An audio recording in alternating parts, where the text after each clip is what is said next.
Welcome back to the deep dive. Today we are tackling, well, the invisible half of wealth building. It's the stuff that, nobody puts on their vision board, nobody brags about at parties, but it is the absolute bedrock that determines if you actually get to keep the money you make. It is good to be back, and you are so right. This is not the glamorous side of finance. Not at all. It's not your crypto moonshots or real estate empires. But in the grand scheme of the Golden Path strategy, this is a pivotal moment. Right, and for anyone who might be joining us midway, we should probably set the stage. We're analyzing the Golden Path strategy, which is a 3-stage system for building financial independence. It was developed by Tamir Kaham. That's right. Tamir is the originator and the architect of this 3-stage, 13-step strategy. He's also the creator of the YouTube channel, The Golden Path to Financial Independence. And he's also the official Hebrew translator of The Richest Man in Babylon by George Samuel Klassen. It's really that specific mix that makes this standout ancient wisdom about stewardship and protection, combined with hard-nosed systematic risk management. That's what turns temporary growth into lasting security. And the strategy itself is designed for salaried individuals, right? People who want to move from that state of financial dependence to true asset ownership. Ancient wisdom combined with systematic risk management. I mean, that really is the key phrase for today. Welcome to episode 9, Protecting Your Path. Okay. We are now in stage 2, which is building financial resilience, and this is step 10 of our journey. So this is the moment where we stop thinking only about growing the pile. Exactly, and we start ensuring we can actually keep what we've built. Okay, let's unpack this, because risk management usually sounds like the boring part of the meeting where, everyone just zones out. Right. But the stakes here feel a lot higher. We've spent the last few sessions building up some serious momentum. We stabilized cash flow. We're saving automatically. We've tackled debt.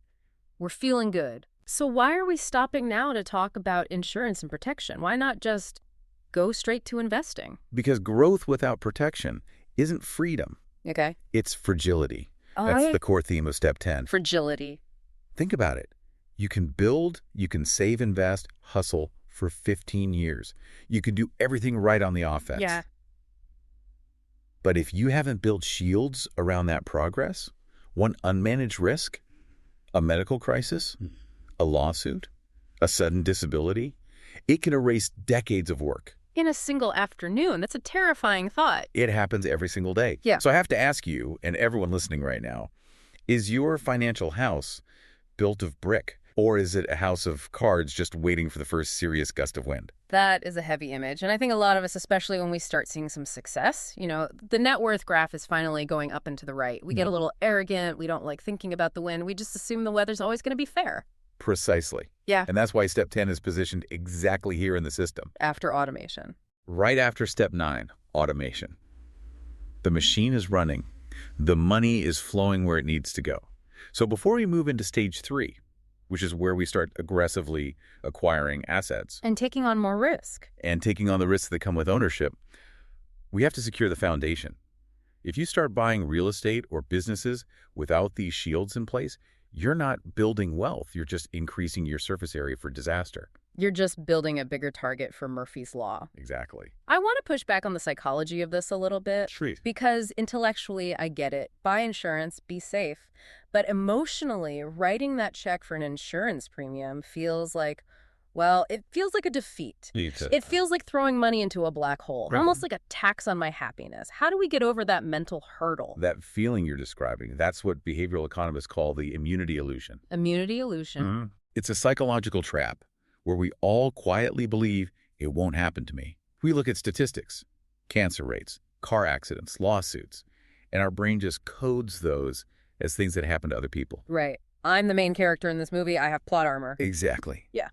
But in a long-term system, and remember, the Golden Path is designing a system for a lifetime, maybe 40 or 50 years. Right. Risk is not a question of if, it is a question of when. Something will break, something will happen. So how does an asset owner, which is the identity we're cultivating here, how do they look at this differently than, say, a typical employee? Great question. An employee views insurance as a nuisance cost. I have to pay this because the law says so, or because my mortgage requires it. It's a deduction they want to get rid of. Correct. An asset owner, on the other hand, views protection as a structural necessity. You're not just an investor, you are a system designer. Oh. You're responsible for preserving the structure that supports your entire life. And the reframe here is crucial. Protection is not fear-based. It's responsibility-based. It's part of the job description. It is the job description. And think of it this way. Protection isn't a brake that slows you down. Okay. It's the seatbelt and the brakes that allow you to drive faster with confidence. Explain that. How does safety make me faster? Usually safety is what slows things down. Not in systems engineering. I mean, if you're driving a Formula One car, you can only take a corner at 100 miles an hour because you trust the brakes and the safety cell. Right. If you were in a go-kart with no seatbelt and bad brakes, you'd have to crawl around that corner at 10 miles an hour because a single mistake would be fatal. So you can't aggressively pursue Step 11 acquiring assets if you're terrified that one wrong move is going to wipe you out. Exactly. The shield gives you the confidence to be aggressive on offense. I love that. The seatbelt allows the speed. Okay, let's map this to our favorite analogy for this series, the rocket launch. Where are we now at Step 10? All right, let's check the telemetry. The rocket has cleared the launch pad. That was Step 5, cash flow stabilization. We've dropped the heavy boosters, all that dead weight. Nice. That was Step 8, dead elimination. We've engaged the autopilot. That was Step 9. All right. Step 10 is initial orbit stabilization. Initial orbit stabilization. So we're not going to the moon just yet. We are in orbit. The engines have fired. We have velocity. But just like a spacecraft needs trajectory corrections and thermal shields to handle debris or solar flares, your finances need stabilization. So the goal of Step 10 is to make sure that one single deviation... Single event, doesn't cause a total mission failure. Yeah. We are locking in the orbit so we don't crash back down to Earth. Okay, so we're up there, we're moving, but we need to make sure we stay there. Let's get technical. What exactly are we shielding? Because risk is a big, scary, vague word. It is. Are we talking about the stock market crashing? Or getting fired? Asteroids. We break it down into 4 pillars, the 4 pillars of protection. If you want to audit your life right now, these are the 4 categories you have to look at. If you miss one, the wall has a hole in it. Okay, let's walk through them. Pillar 1. Pillar 1 is personal risks. This is interesting. It's the most important one and also the most neglected, especially by young people. Okay. This is protecting the human capital. It's protecting you. Because I'm the engine. You are the primary income generator for this whole system. Yeah. I mean, just think about the math. If you're 30 years old and you earn $100,000 a year and you plan to work until you're 60, even without any raises, you are a $3 million asset. Wow. I have never thought of it that way. I am a $3 million asset walking around. Exactly. Now, let me ask you. Yeah. If you had a machine in your basement that printed $100,000 a year, legitimately, would you insure it? I'd have armed guards around it. I'd have a fire suppression system. I'd be checking on it every hour. Precisely. But people will insure their $30,000 car before they insure their $3 million income potential. Yeah. It's mathematically insane to leave this exposed, but people do it. That is a massive reality check. Okay, so we insure the car because the bank makes us, but we ignore the actual engine. Okay. Pillar 2. Pillar 2 is asset risks. This is what people are more familiar with. Physical property. Your home, your car, maybe some business equipment. We're preventing total loss from damage, fire, or theft. Right. This is standard homeowners and auto insurance. The goal here is basically if the house burns down, you need to be able to rebuild it without draining your investment accounts. Correct. You transfer that replacement cost to an insurance company so your capital stays intact. Got it. Pillar 3. Pillar 3 is the silent killer. Ooh. Liability risks. This sounds legal and expensive. It is both. We're talking about lawsuits, third-party claims. In our society, this is a massive, massive exposure. If someone gets injured on your property or you cause a serious car accident, or if you're a business owner and face a professional suit, your entire net worth can be attached to that judgment. So if I have, say, $500,000 saved up in my brokerage account and I get sued for $1 million, that $500,000 is likely gone, and your future wages could be garnished for years.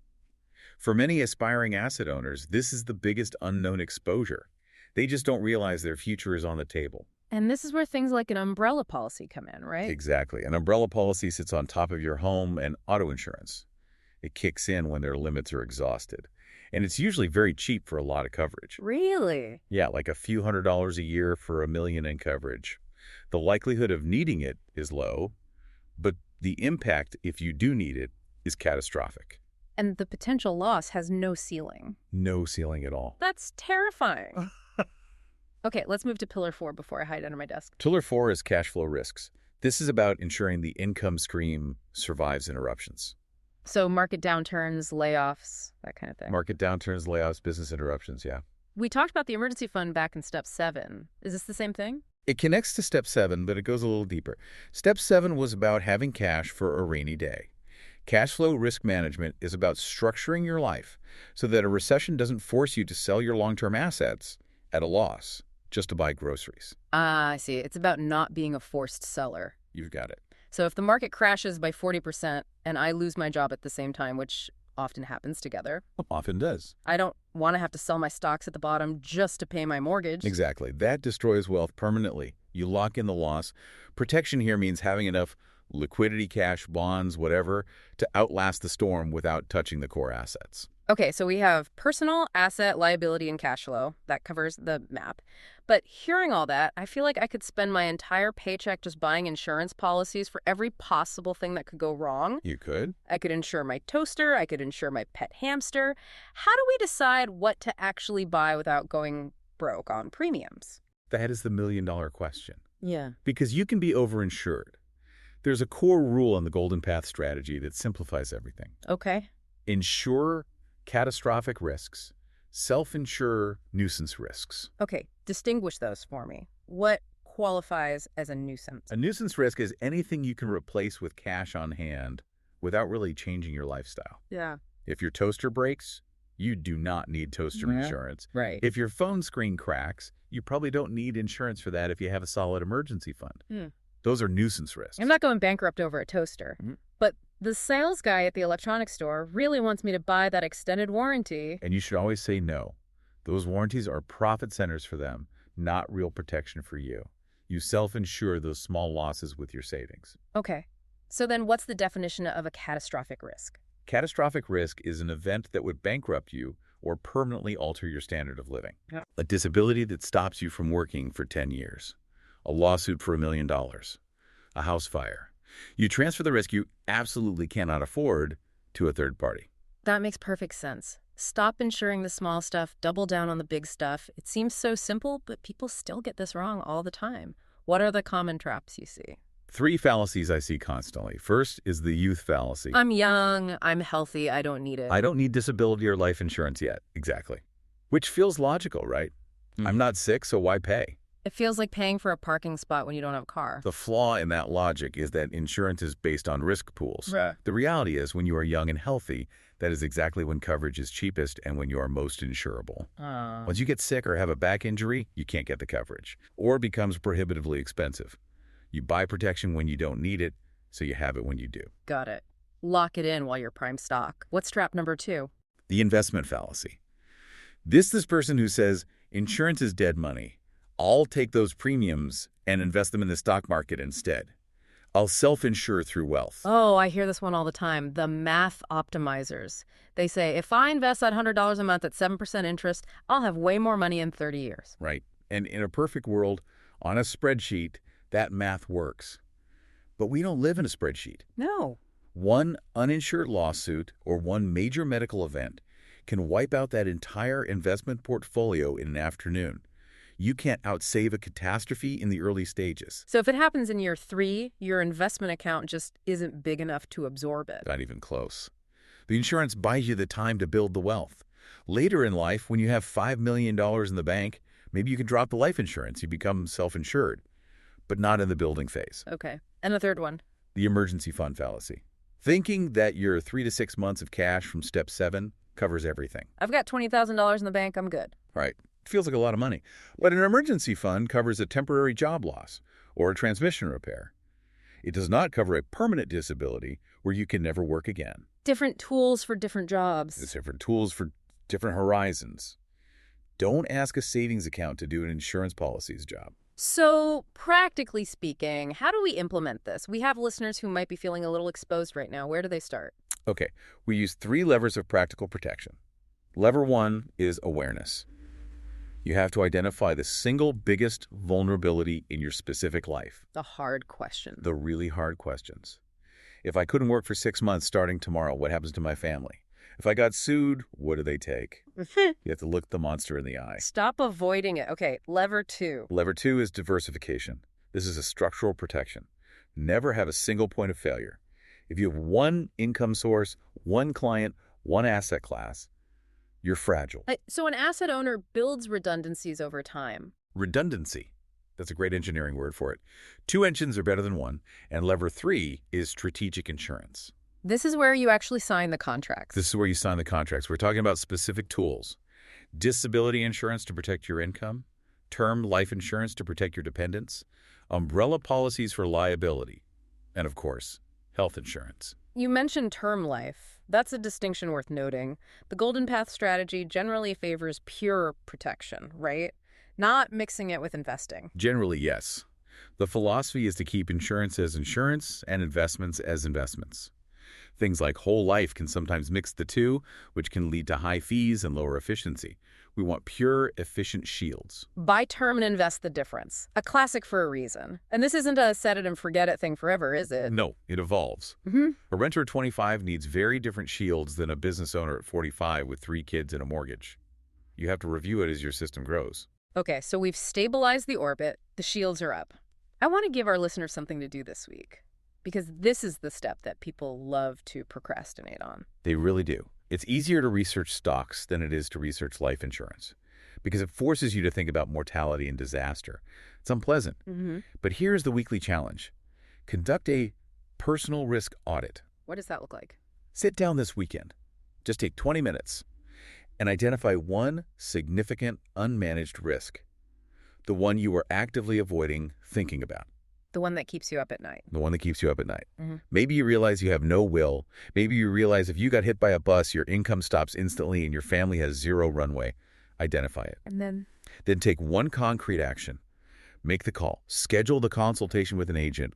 Pull out your old policy and actually read the fine print. Just move from the state of denial to the state of systematic protection. Just one step. You don't have to solve it all by Friday. Just start the process. Exactly. A small step in protection often creates a massive amount of peace of mind. And that peace of mind, that's what lets you sleep at night so you can focus on stage 3. Before we wrap up and look ahead to the exciting stuff, buying assets, we do need to pause for a very important disclaimer. We've talked about some heavy legal and financial concepts. At this point, it's important to pause and clarify something essential. Right. This episode is not financial advice. It presents a structured thinking framework only. There are no guarantees. And responsibility for decisions remains entirely with you, the listener. This content is for educational purposes only.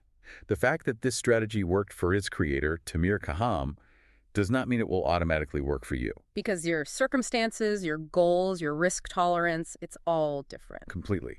Listeners must evaluate independently and consult qualified professionals, insurance agents, lawyers, advisors, before making significant financial, investment, legal, or tax decisions. Absolutely. You are the asset owner. You make the calls. Don't outsource your brain. So, to synthesize what we've done today, a wise asset owner protects the present to enable the future. We're moving from fragile, where one crisis can destroy me, to resilient, where my system absorbs the shocks. Exactly. You've protected your path. You've built shields around what you're building, which means we are finally ready for the offense. Yeah. In episode 10, we move to step 11, asset acquisition strategy.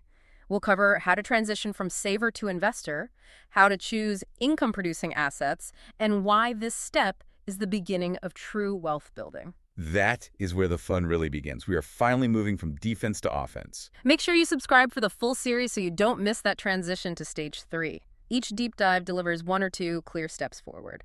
And you definitely want to join the YouTube channel for visuals and more episodes on the strategy. It's called The Golden Path to Financial Independence. That is at youtube.com/back/ capital Tamir, capital GOLD, capital PATH. That's at Tamir Goldpath, or you can just search YouTube for The Golden Path to Financial Independence. See you in episode 10. See you in episode 10, where we finally move from protection to growth.